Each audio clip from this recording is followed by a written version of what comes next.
This is the very important program that you need so as to master loop control statement, especially for loop.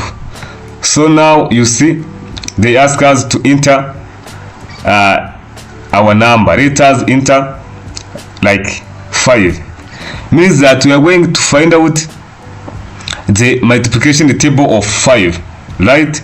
So this is our output.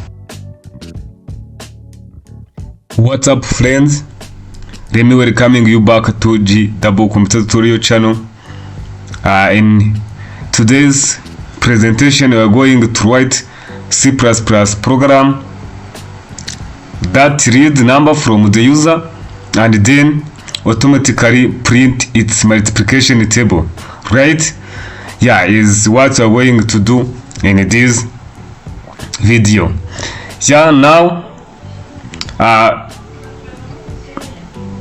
do you know the type of control statement that we are going to use to implement this program? Alright, yeah, is a loop control statement.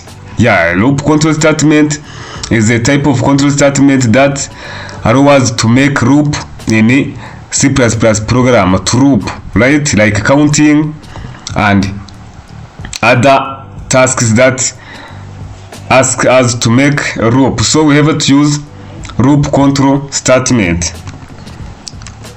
Loop control statement. Right? Yeah. Now, firstly, we have to make a variable declaration. We are going to make declaration of number and other variable that can help us to looping, right? Let us call it I. Then after this, let us write the statement that asks user to enter number, enter number. Yeah, right. Then also we have to read this number by using cin. Our variable is num now, right?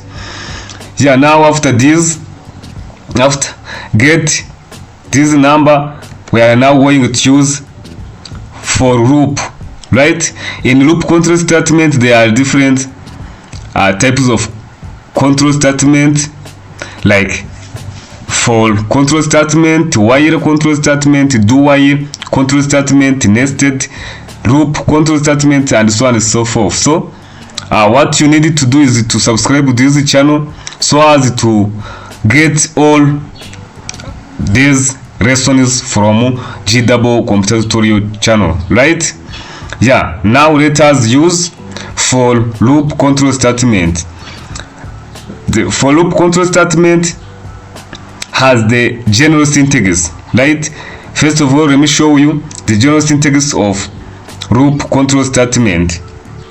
Yeah, when we develop loop control statement, we use this syntax. If for, then here we have to make initialization,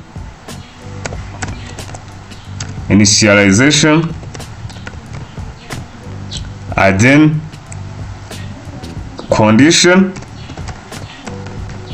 Boolean condition, where we can get true or false on this condition, and also in this part is about increment or decrement, but here is semicolon instead of comma, right?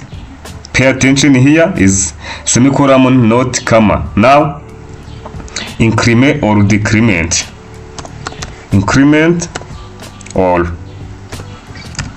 decrement. Yeah, this is the general syntax of for loop control statement. Here is a body of for loop control statement, right? Yeah, this is our syntax that we are going to use now. Yeah, so let us implement it. First of all, For us, we have to write for and make initialization of our I, which is I equal to 1, because you know that multiplication table starts from 1. Yeah, because any number you multiply with 0, you have to get 0. That's why you start from 1, and then I must be less than or equal to 10, right? And then I must be increment. Yeah, and then as you see on the syntax of our for loop statement, we have to open our loop, and then in the body of loop we are going to ask this program to print out the multiplication table. So here we can use this statement cout,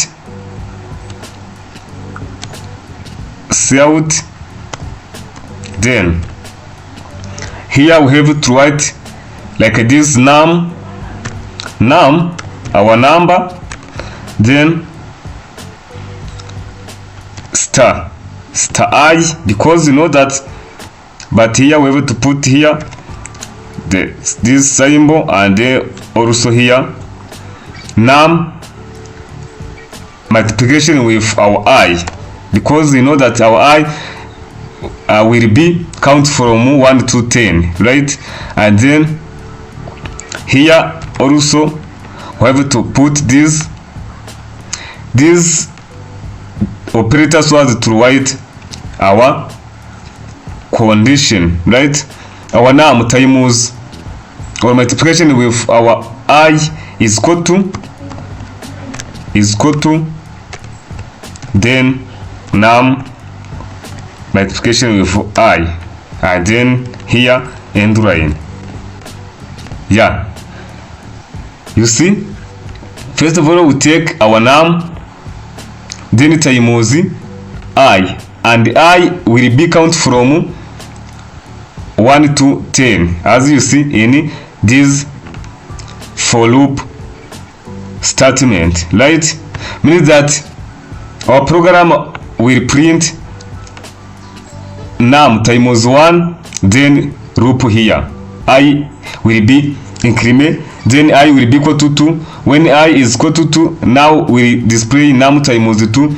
Also after that I will be increment, also be 3, and then if it's equals 3, also num multiply with 3, and then still our I will be increment until this condition failed.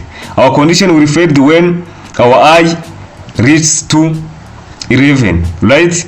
Because if our I reaches to 11, we will get 11 less than or equal to 10, and you know that 11 is not less than or equal to 10, then in that case our program will be ended, right?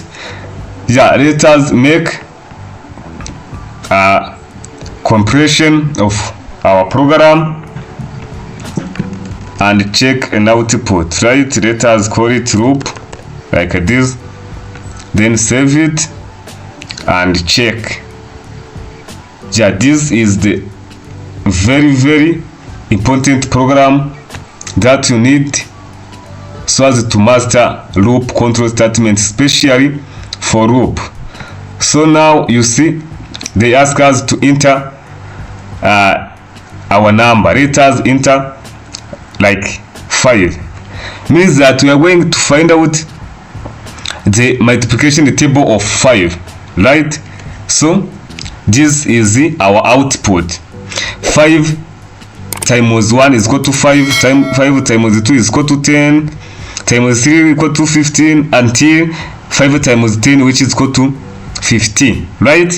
So this is our program as I showed you, because when our I will increment will be equal to 11, and then if we take 11 and replace in this I, we will get that 11 is no longer less than or equal to 10. That's why it must stop here for 5 times 10. Let us run it again to enter another number. For example, we can enter like 2, right? When we enter 2, you will get this multiplication table of 2. You see? So this is how we can use loop control statement in C++ program. So let me take this time to appreciate you for your contribution on this channel and remind you to make subscribe, to like this video if it's helpful for you, and also share it to your colleagues so as to access to these GDouble computer tutorials information or lessons, which is very important in the journey of coding, right? Yeah, let me thank you, and I hope I will see you in the next video.